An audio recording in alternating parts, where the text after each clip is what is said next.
Good day guys. So ayun, meron pa tayong susubukang laro ngayon.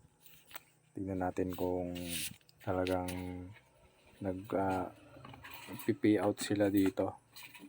So review natin to si Tile Busters.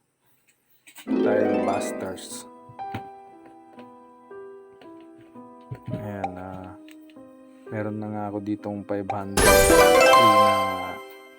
na cash. Subukan natin cash out to kung papasok ba talaga. Ayan, so yung mga ads na nagpa-pop up dyan, pwede naman nating i-X lang yan. Tignan natin yung Gcash tapos yung number natin.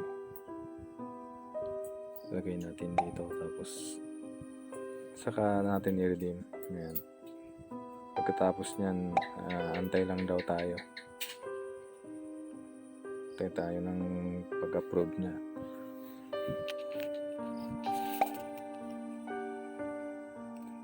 Update ko na lang kayo dito guys kung legit nga ba talaga tong apps na ito.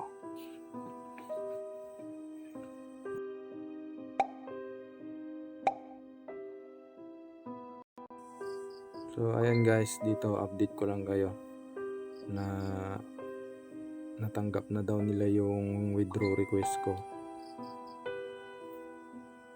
So mag-antay ulit tayo. Madali lang pala siyang laruin guys. Mag tap lang kayo dito ng mga tatlong magkakaparehas. Tapos punin nyo lang yung cash na nakukuha nyo dun sa pagtatap ng tatlong magkakaparehas. Tapos yun, pag naipon nyo siya ng mga 5k,